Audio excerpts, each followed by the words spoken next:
सभी को नमस्कार। आज हम कल वाले ही चैप्टर को आगे बढ़ा रहे हैं और मंडेल के परिवर्तन वर्ग पर चर्चा करेंगे। कार्य के सरलीकरण के लिए कार्य में परिवर्तन लाना बहुत ज़रूरी होता है और इसी परिवर्तन को समझाने के लिए मेंडल्स ने कुछ सिद्धांत प्रतिपादित किए थे, उसकी चर्चा हम करेंगे। सन 1940 के पहले तक लोगों को कार्य के सरलीकरण के बारे में कोई विशेष ज्ञान नहीं था। लोग अपने परंपरागत तरीकों से अपनी आदत के अनुसार ही क्या करते थे, कार्य करते थे। और सर्वप्रथम कार्य के सरलीकरण का जो विचार है वो मेंडल के मन में आया और मस्तिष्क में उठा और उन्होंने कार्य के सरलीकरण के संबंध में कई शोध किए और इसके शोधों के आधार पर 5 सिद्धांत बनाए, जिसे कि मेंडल के परिवर्तन के वर्ग के नाम से जाना जाता है। काफ़ी समय तक ये पांचों वर्ग या ये पांचों सिद्धांत ही कार्य सरलीकरण के लिए उपयोग में आते रहे, परंतु बाद में ग्रॉस एंड कैंडल ने इन 5 वर्गों का संक्षिप्तीकरण कर दिया और उन्होंने केवल 3 वर्गों में इसे विभाजित कर दिया। पहला था हाथ और शरीर की गतियों में परिवर्तन करना, दूसरा था कार्य क्षेत्र संग्रहीकरण के क्षेत्र एवं उपकरण में परिवर्तन और तीसरा था उत्पादन में परिवर्तन। ये सिद्धांत बाद में मेंडल के सिद्धांतों का संक्षिप्तीकरण करके ग्रॉस एंड कैंडल ने दिए। आज हम सर्वप्रथम हाथ और शरीर की गतियों में परिवर्तन के द्वारा हम कार्य को किस तरह से सरल बना सकते हैं, इसके बारे में चर्चा करेंगे। मेंडल ने कार्य के सरलीकरण के लिए इसे बहुत महत्वपूर्ण माना है। इसमें कार्यकर्ता हाथ और शरीर की क्रियाओं में परिवर्तन करता है और कार्य के स्थान, उपकरण और उत्पादन पूर्व के अनुसार ही रहते हैं। कार्य संपन्न करते समय जो कार्य के चरण का क्रम है वह परिवर्तित हो सकता है। हाथ और शरीर की गतियों में परिवर्तन होने से समय और शक्ति की बचत होती है, यानी कि कार्य के उपकरण, स्थान, उत्पादन सब पूर्व रहते हैं। केवल हाथ और शरीर की क्रियाओं में हम परिवर्तन करते हैं और कार्य करते समय कार्य के जो जो क्रम होता है, चरणों का क्रम होता है, उसमें हम परिवर्तन करते हैं। इससे क्या होता है, हमारे समय और शक्ति की बचत होती है। कार्य के सरलीकरण के इस वर्ग में कार्य को कम प्रयास में संपन्न करने का भरपूर प्रयास किया जाता है। जैसे कि एक हाथ से खाने के बर्तन न उठाकर दोनों हाथों से उठाना, बिस्तर लगाने के लिए अनावश्यक कदमों को कम करना, बर्तन धोने के उपरांत पोंछने की अपेक्षा हवा में खुला छोड़ देना तथा व्यवस्थित क्रम में रखना, 2-3 सब्जियों को मिलाकर मिश्रित सब्जी तैयार करना, झाड़ू पोछा करते समय लयबद्ध गति का उपयोग करना। इस तरह से क्या होता है कि हम शरीर के कार्य की जो हम शरीर के कार्य क्रिया हैं उसमें हम परिवर्तन कर लेते हैं, हाथ की क्रियाओं में परिवर्तन कर लेते हैं। हाथ और शरीर की क्रियाओं में परिवर्तन को हम इस प्रकार भी सकते हैं, जैसे बाएं हाथ का उपयोग करना। कार्य को सरल तरीके से और शीघ्रता से करने के लिए हम बाएं हाथ का भी उपयोग कर सकते हैं। बाएं हाथ से हालांकि काम करना आसान नहीं होता, परंतु अगर हम कोशिश करें, प्रयास करें, परीक्षण प्राप्त करें तो हम इस कौशल को विकसित कर सकते हैं। इससे क्या होगा, हम जैसे कि मैं बताती हूँ, दोनों हाथों से अगर आटा गूंदेंगे तो आसानी से गूंदा जाएगा। आलू, पालक, बथुआ आदि की सब्जियों को धोने में दोनों हाथों का अगर उपयोग करेंगे, बर्तन मांजते और पोंछते वक्त बाएं हाथ से प्लेट को घुमाना और पोंछना करेंगे तो क्या होगा, हमारा काम आसानी से और जल्दी हो जाएगा। इसी तरह दूसरी चीज़ हम ये ध्यान रखें, दैनिक दिनचर्या में सुधार करें। कार्य के सरलीकरण के लिए अगर कार्य करने वाला अपनी दैनिक दिनचर्या में सुधार लाता है तो क्या होता है कि कार्य आसानी से होता है। दिन प्रारंभ होने से लेकर दिन के अंत तक कार्य के चरणों को क्रम जो है वो वैज्ञानिक या वैधानिक तरीके से करें हम। जैसे कि एक कार्यकर्ता है, गृहिणी को सदैव ये ध्यान रखना चाहिए कि काम निपटाते समय कम से कम दूरी तय करना पड़े तथा शारीरिक क्रियाएं भी कम से कम करना पड़े। किसी भी कार्य को पूरा करने के में कई क्रियाएं करनी पड़ती है, जैसे कि हम रोटी के लिए आटा गूंथना पड़ता है, लोई भी बनानी पड़ती है, रोटी बेलनी भी पड़ती है, गर्म तवे पर उलट पलट कर सेकनी भी पड़ती है। अतः एक काम को करते समय कई क्रियाएं होती है और क्रियाओं को क्रमबद्ध तरीके से करने में इनकी संख्या तो घटती ही है, साथ ही कार्य भी सरल तरीके से संपन्न हो जाता है और एक काम के निपटते ही हमारे दिमाग में दूसरा काम आ जाता है। ठीक है। तीसरा हमें ध्यान रखना चाहिए गुरुत्वाकर्षण की सहायता का। अगर हम गुरुत्वाकर्षण के विरुद्ध में काम करते हैं तो हमें क्या होता है, थकान जल्दी होती है, शक्ति अधिक खर्च होती है, कार्य देर से संपन्न होता है और कार्य का सरलीकरण के लिए हमें सदैव गुरुत्वाकर्षण की सीध में ही काम करना चाहिए। जैसे भारी सामान उठाते समय इसे गुरुत्वाकर्षण की सीध में रखना, सब्जियों को हाथ में पकड़कर काटने की अपेक्षा तख्ते पर रखकर काटना आदि। इससे क्या होगा कि हम गुरुत्वाकर्षण की ओर कार्य करेंगे तो कार्य हमारा शीघ्रता से सरलता से हो जाएगा।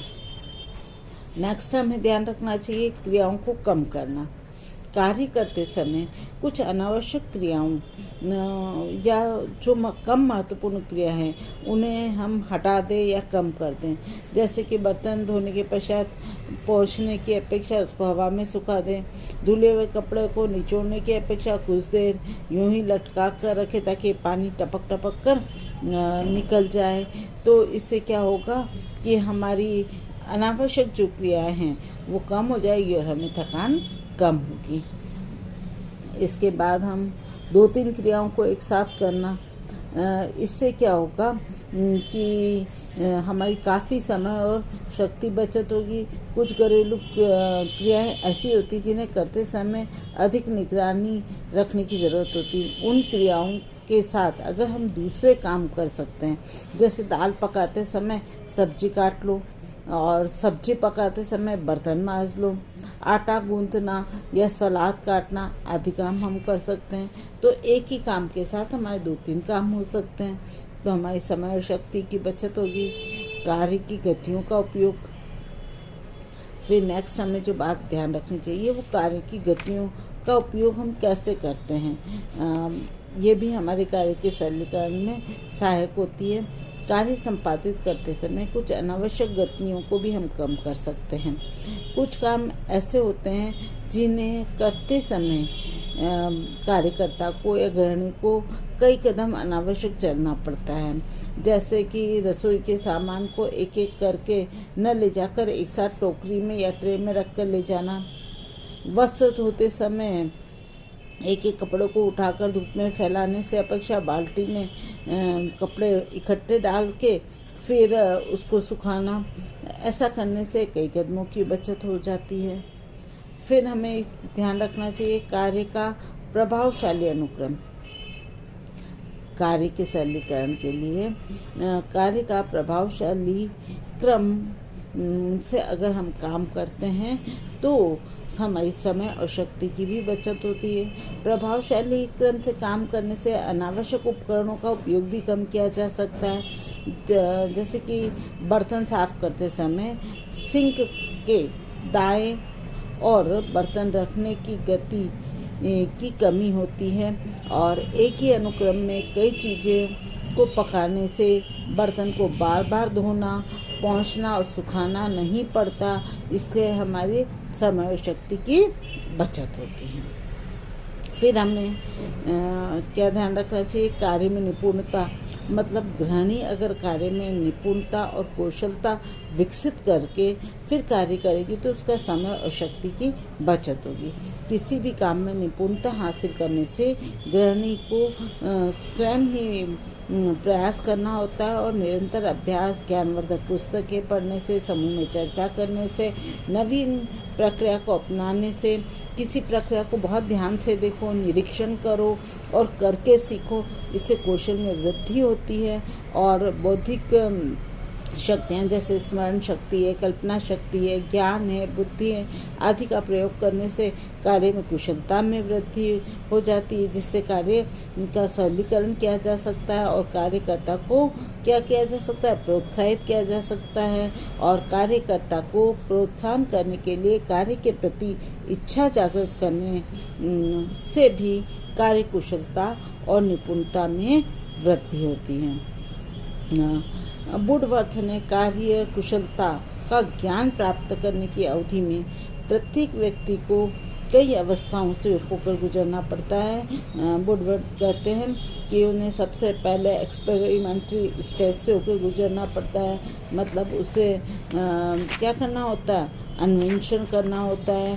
फिर अकुशल और व्यय साध्य अवस्था भी कई बार उनसे सामने आती है, उससे भी उसे गुजरना पड़ता है।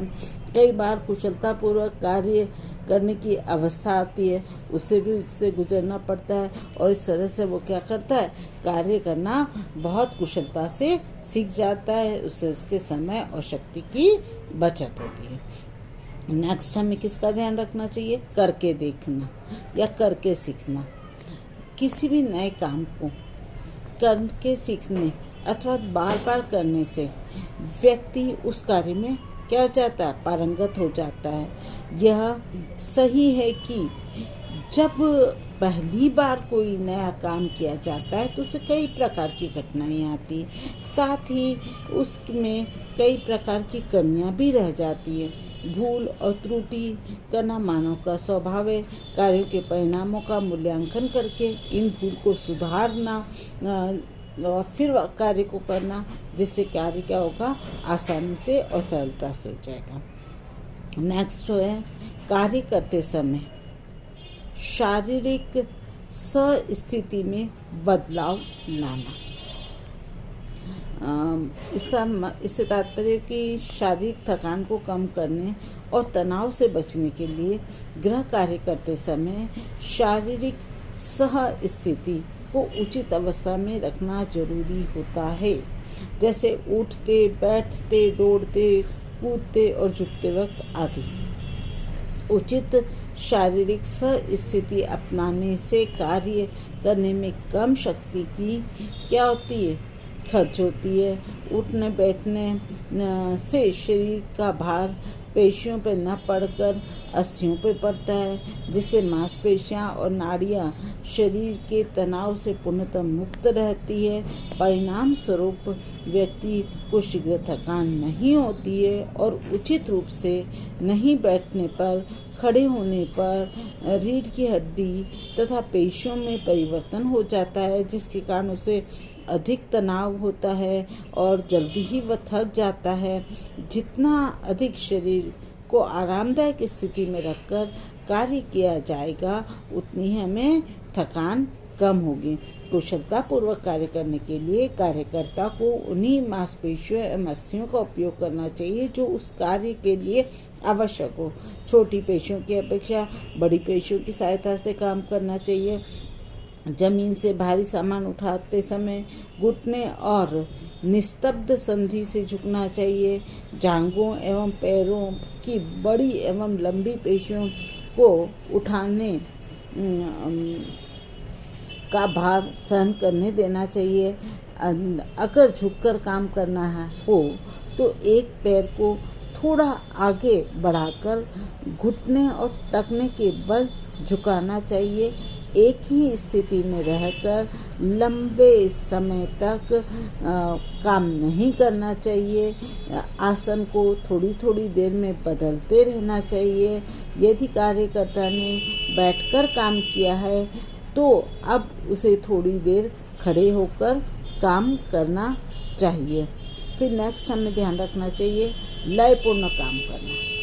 काम को सरल, सुगम, आसान और कार्य सरलीकरण के लिए हमें हमेशा लयपूर्ण कार्य करना चाहिए।